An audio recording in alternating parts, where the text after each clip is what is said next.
Добар ден, почитувани, добре дојдовте и овој понеделник во магазинот за родителство 0+ месеци на телевизија Телма.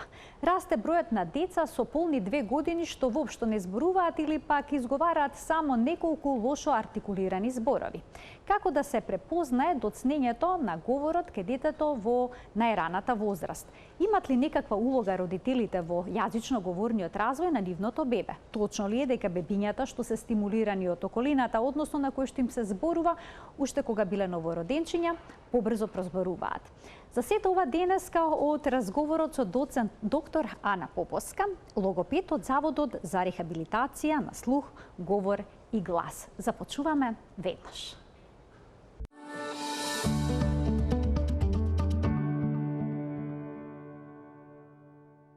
Каква е улогата на родителите во развојот на говорот кај нивното дете, ќе ни појасни доцент доктор Ана Поповска, логопед од Заводот за рехабилитација на слух, говор и глас. Добре ни дојдовте во студиото на Телма. Добро ве најдов и благодарам на поканата. Драго ми ви благодарам што сте прв пат гостинка во оваа емисија. Се надевам на идна и успешна понатамошна соработка. Секако. Стручните лица советуваат родителите да му се обраќаат на бебето, уште откако ќе го донесат во домот од породилиштето, значи уште кога е новороденче да му зборуваат постојано. Зошто е тоа важно? Интеракцијата на мајката со бебето започнува уште пред тоа да се роди. Тоа се навикнува на организмот на мајката, се навикнува на гласот од околината и потоа тоа веќе доаѓа со некаква подготовка да го препознае гласот на мајката. Не зборувањето, колку што и мелодичноста и тонот на обраќањето на мајката. Суштината на говорот, односно обраќањето, не се наоѓа само во моментот на осознавање на говорот и разбирањето на пораките, туку пред се наоѓа во емотивната порака, во воспоставувањето на контактот помеѓу мајката и детето и почетокот на севкупниот развој кој што се случува уште од првиот ден на раѓањето на детето дома. Што значи говорот сам по себе е значаен, но не е секогаш и приоритетен. Зошто? Затоа што тука имаме контакт во очи, имаме социјална порака, имаме топлина и имаме размена на емоции. Тука е и психолошкиот фактор. Токму затоа говорот е таа конекција помеѓу мајката и детето од првиот ден. А за да се развие добро говорот, дали е доволно детето да го слуша само разговорот од околината или треба тој да биде насочен директно кон него? Развојот на говорот е пред се во раниот период, значи зборуваме период на новороденче и доенче, е пред се училиште од мајката. Значи, имаме некакви правила во однос на тоа како треба да изгледа да мајката ја прати пораката кон новороденото или доенчето, да биде тоа поглед во очи, да биде контакт исполнет со топлина и да биде пропратен ни сите дневни рутини кои што мајката ги спроведува и кои што се секојдневие на детето и му пружаат некакво задоволство. Околината таа е дополнителен фактор на развој на говорот, но пред се е психолошкиот момент каде што детето се приврзува кон родителот, секако прво мајката, потоа и таткото, и од тука натаму продолжува севкупниот развој прво на разбирањето на говорот, а понатаму во некој подоцнежен период пред првата година и почетоците на првото говорно изразување. Многу е битно да е тоа константно и многу е битно да е тоа секојдневно и секоја активност која што се случува околу детето да биде поврзана со говор, со жив говор, со поглед во очи и дополнително со допир и со некаква активност од страна на мајката. А се почесто на децата им се дават екрани во рака, уште на бебињата од најрана возраст, сега некои деца ќе прозборат на англиски наместо на македонски, но се случува некои деца да не изговорат збор ниту на македонски, ниту на англиски и ги обвинуваат паметните телефони, односно дигиталната современите уреди со екран. Зошто е тоа така? Темата е прилично актуелна и често експлоатирана. Она што истражувањата велат, постојат два критериуми зошто можеме да ги обвиниме, односно кога смееме да ги обвиниме дигиталните технологии дека нанесуваат штета. Сега зборуваме за подоцнежната период на доенче и мало дете. Се надевам дека никој не се осмелува во првото полугодие од раѓањето на детето да му даде некаков екран. Обичното е поврзано со периодот кога ќе почнат да јадат немлечна храна, па кога треба да се навикнат на нови вкусови, да се вклучи лажичката во исхраната и така натаму. Тоа е добар помошник. Да. Технологијата е насекаде околу нас. Да не ставаме апсолутно негативен предзнак, затоа што сите ние учиме од технологијата. Тоа е прво и основно. Меѓу другото, и технологијата е дел од начинот на совладување на нови сознања кај децата, што значи првиот критериум кој што мора да го исполни еден уред за да биде штетен е да се користи за уживање, односно за задоволство и за забава, а не за учење. Тоа е првиот критериум. Да речам по некои нови стандарди. Вториот критериум да е, како што велат, hand-handle англичаните, односно да е уред кој што се држи во рака. Што значи, тие се два критериуми, сите сме ги виделе, дечиња со мобилни, дури бебиња во колички со мобилни, тоа е она кое што нанесува штета. Екраните не се толку штетни доколку се од телевизија и каде што се прати програма заеднички. Што значи услови за да нанесе штета е да програмата не се гледа заедно, значи она што е актуелната активност на екранот ја гледа само детето, понатаму да не биде придружена со некаков разговор од родителот, односно обратно, треба да биде придружена од некакво толкување, некаков разговор со родителот и секогаш после завршувањето на одредената активност треба да следи активност живо очи во очи разговор. Па дури прашање, што гледало? Да, се дискутира, тоа зависно од возраста. Дали станува збор за мало дете, година и пол, две, каде што родителот може дури да му ја прераскаже во прости зборови. Доколку тие услови не се задоволени, и те како е штетно влијанието. Зошто? Затоа што нема фидбек, затоа што нема повратен одговор, затоа што нема условување да детето биде поттикнато да зборува. И сега велите англиски прозборуваат, затоа што и комерцијалната страна на тие програми е таква. Ние повеќе гледаме шарени емисии на странски јазик, отколку што имаме на нашиот, на мајчиниот јазик и е нормално тоа да биде, да речеме, поинтересно и поактуелно. Но не прозборуваат затоа што тие немаат потреба за социјалниот момент. Други е психолошкиот момент и развојниот момент. Дури истражувањата велат дека тие стимулации кои што ги добиваат од екраните предизвикуваат такво ниво на задоволство еднакво на состојба на зависност, бидејќи ги лачи во мозочето истите хемиски супстанции кои што ги лачи некоја супстанција која што предизвикува зависност. И тоа е веќе исклучено од околината и од реалноста тоа дете. Тука не можете да го придобиете. Дури некои истражувања велат, ако детето поминува, да речеме, секој ден повеќе половина час го зголемува времето на поминато пред екранот, оној што го држи в рака, ќе имате случај каде што на некоја возраст, просек 16 или 18 месеци, ќе добиете дете кое што во просек ќе има 8 до 10 зборови помалку од дете кое што е постојано изложено на жив говор. Тоа е страшна бројка од една страна и од друга страна велат дека 49% се зголемува ризикот за јазично развојно доцнење доколку родителот му дозволува детето да го поминува, просечно зборуваме дневно, по половина до 1 час самостојно, без влијание на околината, време пред екраните, без никаков социјален контакт. Тоа се навистина збројки кои што застрашуваат. Ова и веќе објаснува зошто има големо доцнење во развојот. Практикувам да давам вакви податоци, знаете, некогаш треба да ги замислиме родителите, кога ќе им кажете бројки, дека нивното дете на 16 месеци ќе има 10 зборови помалку од она дете што не е изложено, тоа практично го враќате на 12 месеци или на 13 месеци. И тоа доцнење после забрзува, се зголемува, расчекорот помеѓу она дете кое што не гледа и ова кое што гледа се зголемува. Апсолутно станува се поголем во периодот на текот на втората година, се до втората година. И веќе на крајот на втората година вие гледате дете кое што навистина има значајно доцнење во говорот. А кога има вербална комуникација помеѓу родителите и детето, како тие да му се обраќаат? Многу често тие му зборуваат со некој бебешки јазик, сметаат дека полесно е така за комуникација со мил глас, но бебешки зборови употребуваат. Зошто со стручителица велат не? Затоа што учењето на говорот е проста имитација. Ако му кажете неправилно ќе го апсолвира, ќе го совлада и неправилно ќе го врати. Што се случува кога е тоа во континуитет? Се поголем фонд на зборови се оние кои што недостасуваат во правилен изговор. Ние не велиме дека во втората година и третата детето треба естетски да биде уредно во својот изговор, но велиме дека разбирливоста на говорот кај тоа детенце е некаде до 50% за најблиската околина. Пораката што ја кажува, 50% да можат родителите и најблиските роднини да го разбират.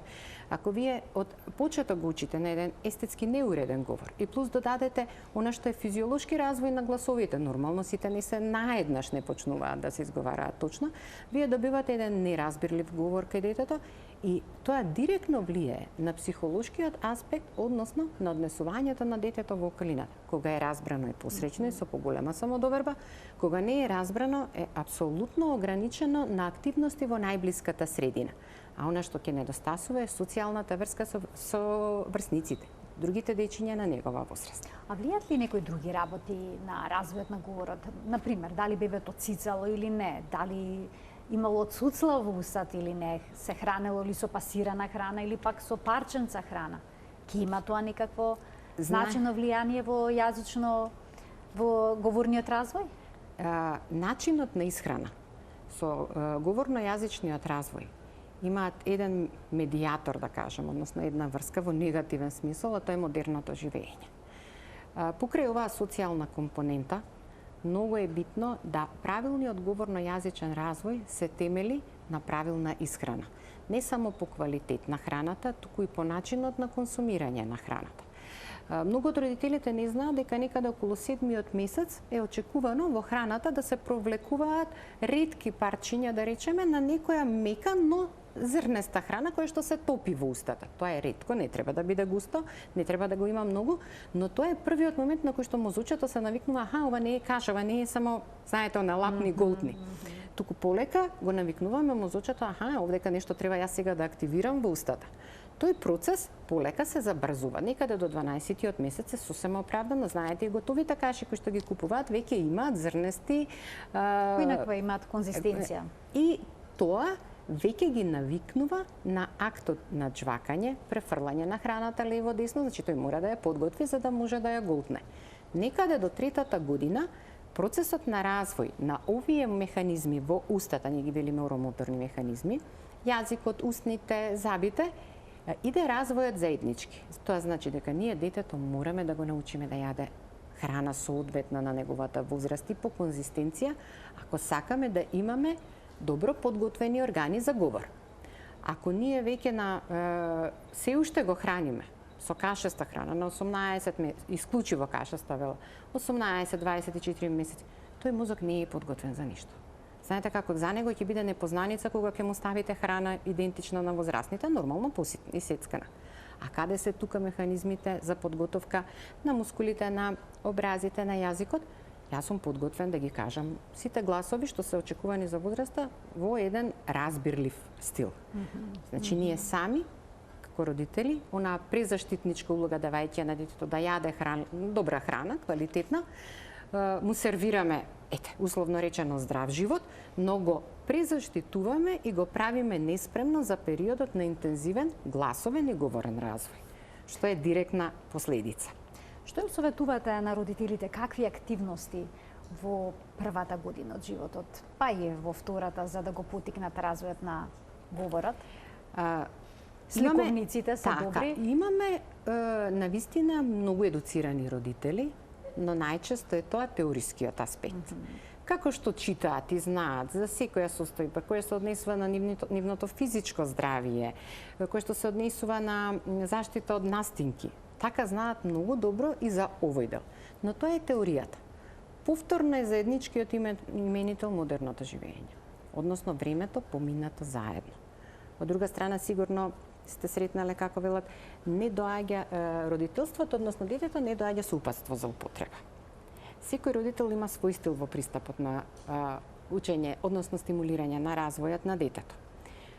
Ништо подобро нема од жив говор и ништо подобро нема од посветеност лична за времето поминато со собственото дете. Зборување апсолутно да, но тоа не е лекција, кој што еве половина час денеска па ќе зборуваме и јас го исполнив мојот услов да бидам родител, односно улогата за мене е завршена. Не, дневните рутини, секојдневните активности во природната средина, во домашната средина, дали се работи за активности кои што се задоволување на потребите на детето, како што е хранење, облекување, хигиенски навики, или активности кои што се однесуваат на забавата. Недозволиво е да бидат поминати, односно извршени само од страна на родителот без ниту еден збор пропратен. Мора да се именува, мора да се објаснува што се случува. Ако детето не може да ги врати, ако детето не ви разбира, детето ја чита вашата пораката од вашето лице, ја чита топлината, ја гледа вашата близина, апсолутно не смее да се случува со свртена глава настрана. Најобичното преоблекување на пелена мора да биде пропратено со секој чекор именуван од страна на мајката. Тоа е она што му дава задоволство и чувство на сигурност на маличкото. Некогаш мајките велат преуморни сме, не можеме да изговориме ни зборот преморно. Сепак мора да се најде енергија за да се стимулира говорот. Да. Но па не само говорот, споменавте и емотивното здравје, менталното здравје, сето тоа е поврзано едно со друго. Не е уморот главно да се биде родител или да се биде мајка. Повторно влијанието од сите останати фактори во животот, мислам дека влија да родителите бидат исцрпени и кога треба најмногу да се дадат во домот, најмалку енергија останува за да посветат време на своето дете. А што е со некои фактори како што е слухот кај бебето? Може ли нарушениот слух да влие на развојот на говорот? Да, секако. Како тоа да се препознае? Така. Во принцип постои ран скрининг кој што би требало да се прави уште во породилиштата. Тоа е стручно да речам, ајде сега, можеби родителите не се во тек, но чисто за информација, таа анализа е анализа на отоакустичните емисии, значи само се регистрира дали сигналот патува. Значи некаков предуслов, не е строга, не е прецизна, не е 100% сигурна, но е процес кој што ќе ги воведе родителите во некакво следење доколку се покаже резултатот дека е сомнителен, односно дека е во рангот на ризик. Но тоа се физиолошките аспекти како предуслови за развој на говорот. Социјалниот момент, и тоа се деца, например, навистина, кои ги имаме, но не така често. Социјалниот момент е оној кој што е предуслов за нормален говорен развој. Не можете да очекувате детето да развие говор ако вие ги задоволувате само технички потребите негови во текот на денот. Туку социјалниот момент е оној кој што, повторно ќе се вратам, е основен предуслов за да има комуникација. Говорот и јазикот се процеси кои што траат подолго, но почетокот е оној кој што велиме социјален момент. Интеракција, емотивна соодветна реакција и потреба да се соопшти нешто и да се одговори. Кога се очекува првиот збор со значење кај детето? За да се каже дека прозборела? Така. Имаме, да речеме, стандарди, кои што ги користиме, како стручни лица, ги користиме за некаква брза проценка, дали е се во ред. Но кога се работи за сериозен пристап, кој што ни дава простор и време да процениме подолго, тогаш користиме малци поинакви параметри во однос на проценката дали е тоа уреден развој. Да, на година дена се очекува да биде кажан првиот збор плюс минус, но стручњаците велат дека не секогаш треба да се земе во предвид ако е присутен зборот мама, например. Бидејќи мама може да означува и глад, може да означува и продолжеток на онај баблинг, може да и нема такво значење кое што родителот да ме бара, вели мама.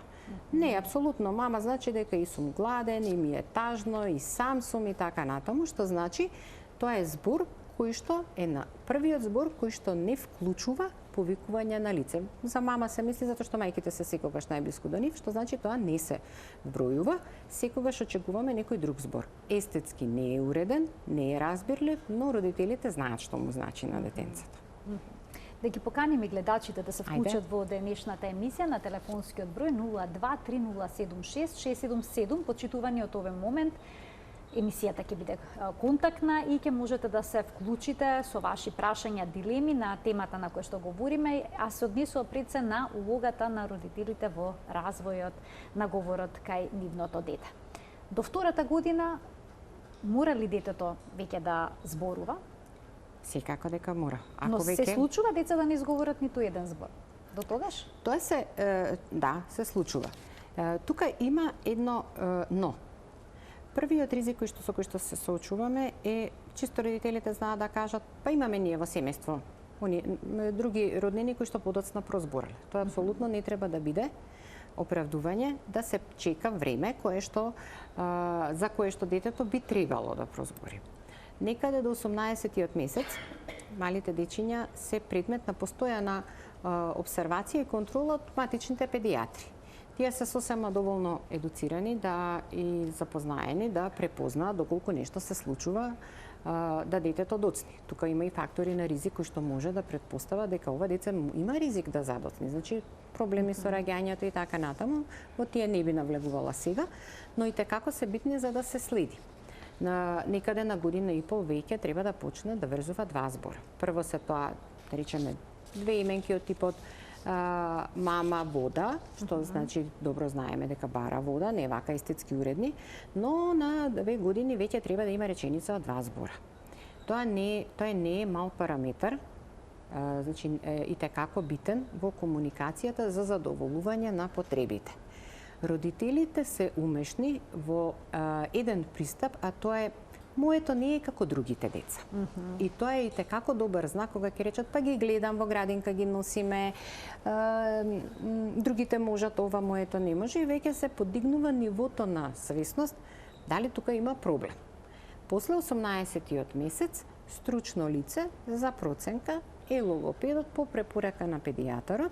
Посебно ставам акцент на тоа доколку веќе во семејството или кај самото дете постои ризик за да се појави такво говорно-јазично нарушување.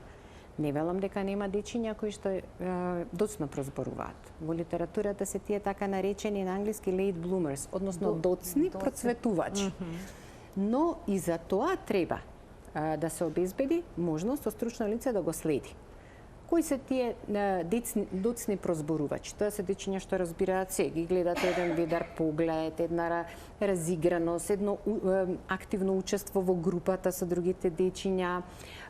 Погледот зборува дури повеќе од она што тие сакаат да го кажат, но едноставно недостасува само зборот да се изговори она што се сака.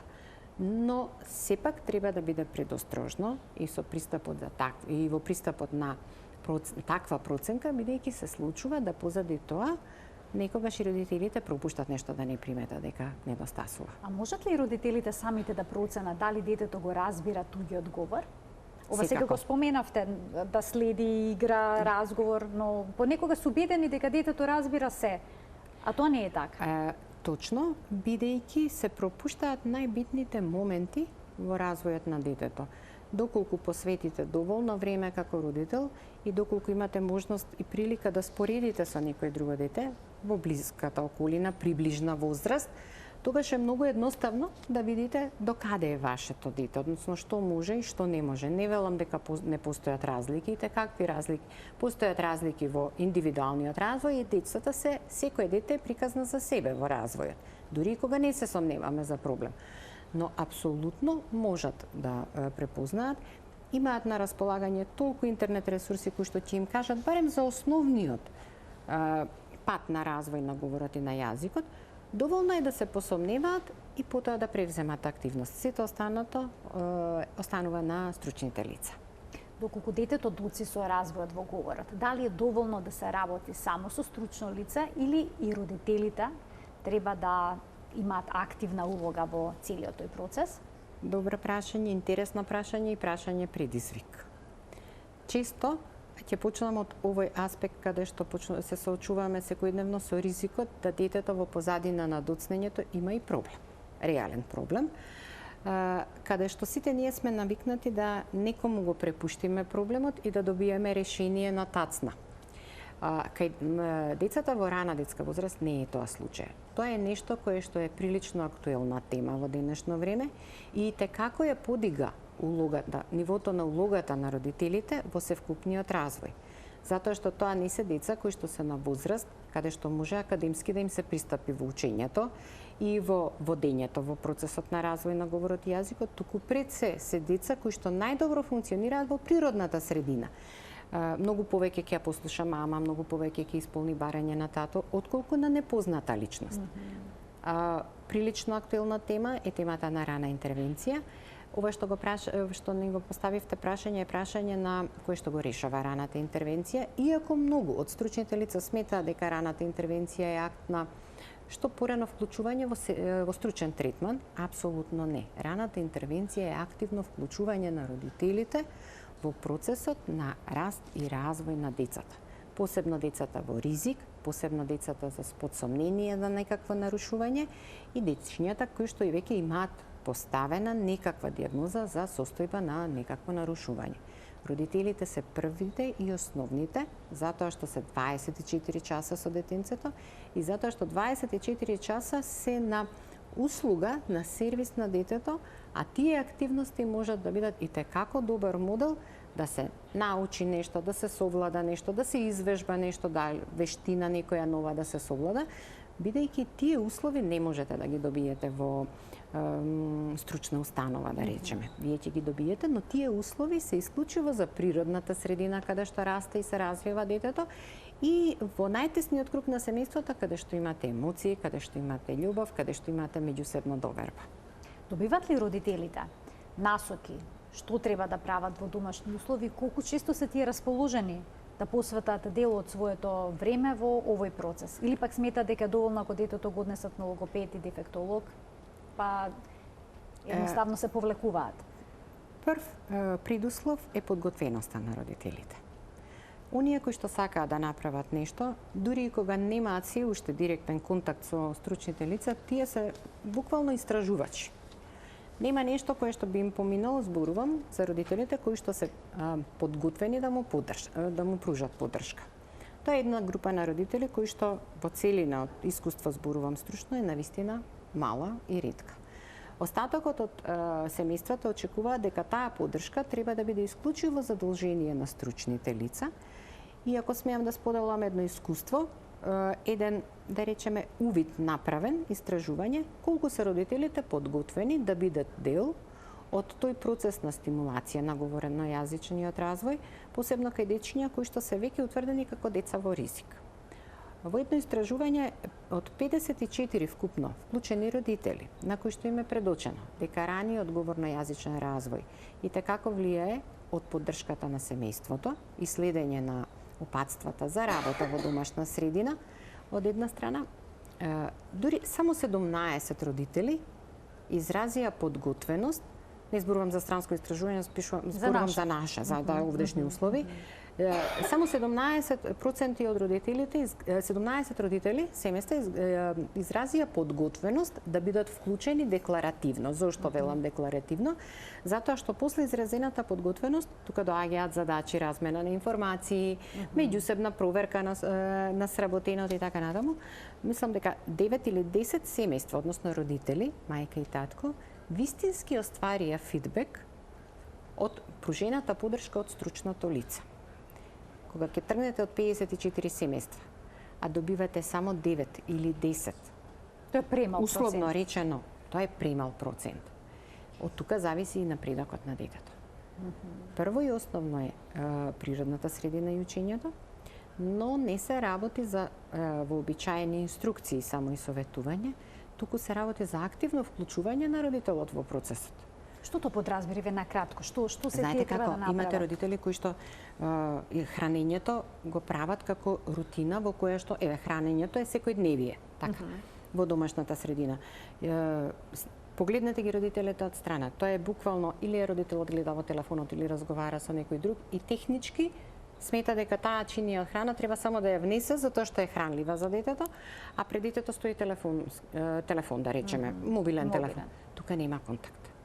Кога вие на родителот ќе му раскажете дека секоја лажичка мора да биде пропратена, кога се храни детето, зборувам, со некаков акт на театрално зборување, каде што треба да има прво поглед во очи, па да има фокус во уста, тоа е веќе, тоа ни ги учиме родителите, па да има активност која што пружа задоволство и да има награда. Тоа се веќе 4 чекори. Може би личи како лекција сега, но во секојдневието е нешто кое што, ако го востановите како што треба, и како ќе даде резултати. многу повеќе резултати. Ова е еден добар поттик за сите родители додека го хранат своето дете да зборуваат. Да зборуваат театрално, како што споменавте. Да, лажичката, може би да хеликоптер, палета кон устата на детето, некои такви гледаме. 50 до 70 сантиметри оддалеченост од лицата на родителот и детето.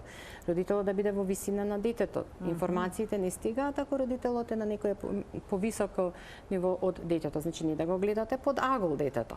Секоја активност прво да биде образложена. Немојте да мислите дека детето не разбира што се случува, пошто имам јас сега да му раскажувам, еве сега лажичката, па ајде ампа, колку е убаво, вкусно. Тоа чита од лице и го му причинува задоволство. Така го учите и на уживање во активностите кои што се случуваат и едноставно уживање во релацијата родител-дете. Детето нахрането, нови зборови научени, ако не е време за учење, нови зборови разбрани, не само да се изговарат, туку и да се разбираат, бидејќи активноста подразбира поимот со случување, значи тој веќе сваќа дека тоа значи тоа е така натаму и во тој случај имате троен, а не еднократен бенефит. Истото може да се користи кога го преоблекувате детето. Повторно да биде придружено со се. Именување на ногата, стопалото, чорапчето, насмевка. Да не се ограничуваат родителите дека ете сега нешто детето не ме разбира, па што морам јас тоа не знае 4 месеци, па се уште не би разбрало што му зборувам. Но така учат. Да, така учат, точно. Ова е еден прекрасен совет за сите родители како да го стимулираме говорнојазичниот развој на бебето, значи со некои ситни постапки може се постигнат крупни разлики во развојот. Токму така. Со еден мал влог. Јас ви благодарам за вашето денешно гостување во магазинот за родителство 0+ месец. Јас имав навистина огромен концепт за денеска, неколку пати погледна во него што да селектирам, но остануваат работи кои што ќе ни ги разјасните при вашето следно гостување. Тука сме за родителите и за предизвиците со кои што се соочуваат. Ви благодарам на поканата уште еднаш. Ви благодарам и вам, почитувани, ви благодарам исто така што не следевте денеска со внимание. Следите го редовно магазинот за родителство 0+ месец и секој понеделник, бидејќи учите многу работи, односно сите заедно учиме за здравјето и развојот на нашите најмили. До гледање.